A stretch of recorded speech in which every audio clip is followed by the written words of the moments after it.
Chapter 10. Further Use of the Will. You cannot retain a true and clear vision of wealth if you are constantly turning your attention to opposing pictures, whether they be external or imagery. Do not tell of your past troubles of a financial nature, if you have had them. Do not think of them at all. Do not tell of the poverty of your parents or the hardships of your early life.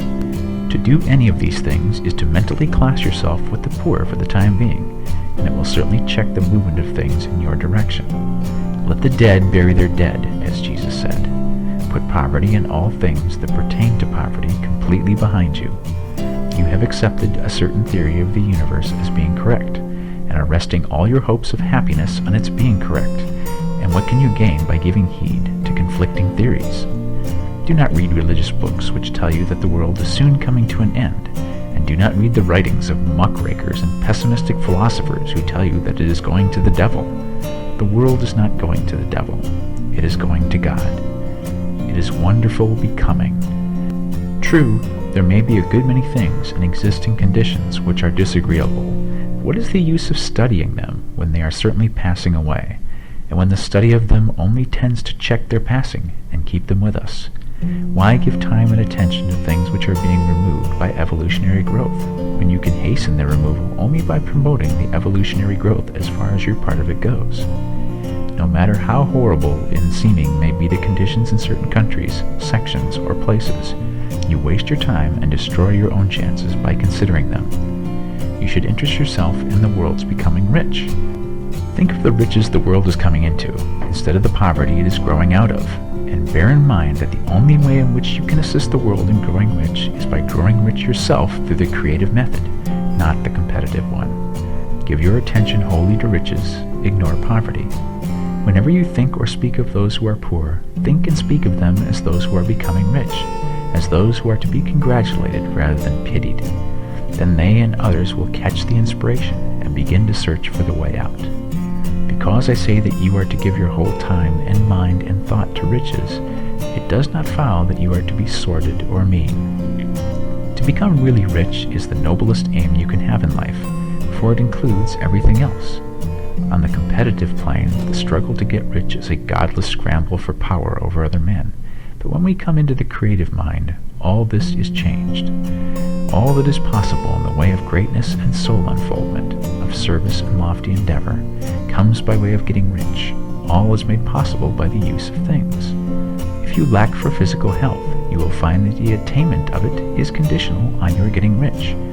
Only those who are emancipated from financial worry and have the means to live a carefree existence and follow hygienic practices can have and retain health. Moral and spiritual greatness is possible only to those who are above the competitive battle for existence, and only those who are becoming rich on the plane of creative thought are free from the degrading influence of competition.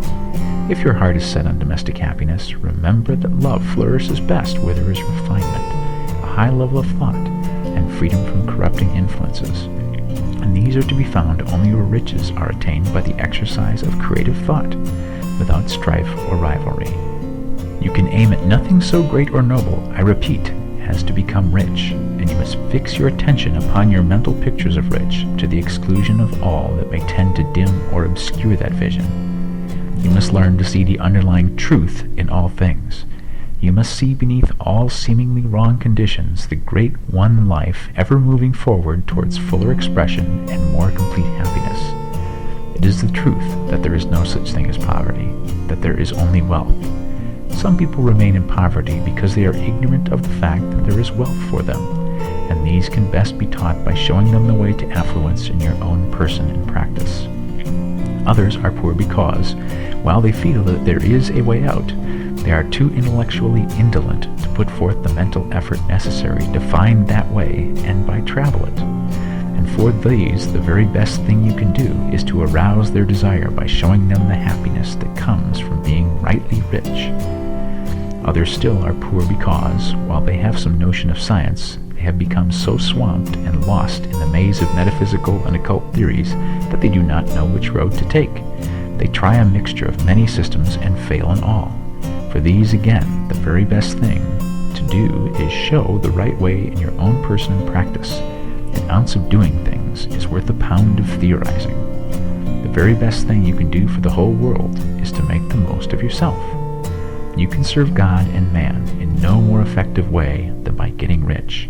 That is, if you get rich by the creative method and not by the competitive one. Another thing, we assert that this book gives in detail the principles of the science of getting rich. And if that is true, you do not need to read any other book upon the subject. This may sound narrow and egotistical, but consider, there is no more scientific method of computation in mathematics than by addition, subtraction, multiplication, and division. No other method is possible. There can be but one shortest distance between 2 points.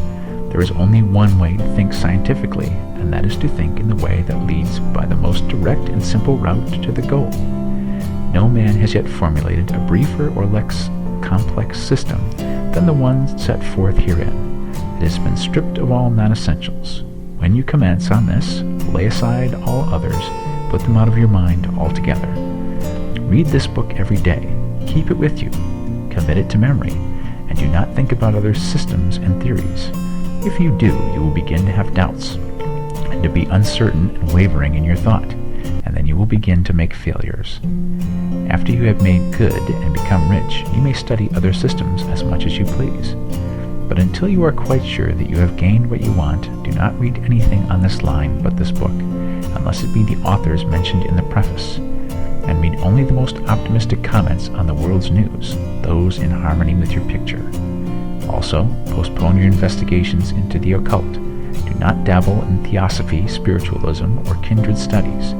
It is very likely that the dead still live and are near, but if they are, let them alone. Mind your own business. Wherever the spirits of the dead may be, they have their own work to do, and their own problems to solve, and we have no right to interfere with them. We cannot help them, and it is very doubtful whether they can help us, or whether we have any right to trespass upon their time if they can. Let the dead and the hereafter alone, and solve your own problem. Get rich. If you begin to mix with the occult, you will start mental cross-currents which will surely bring your hopes to shipwreck. Now, this and the preceding chapters have brought us to the following statement of basic facts.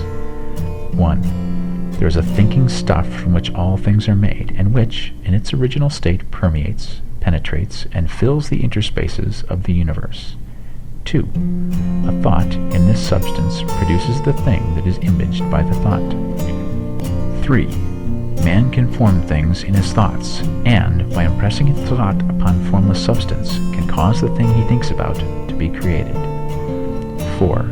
In order to do this, man must pass from the competitive to the creative mind. He must form a clear mental picture of the things he wants, and hold this picture in his thoughts with the fixed purpose to get what he wants, and the unwavering faith that he does get what he wants, closing his mind against all that may tend to shake his purpose, dim his vision, or quench his faith.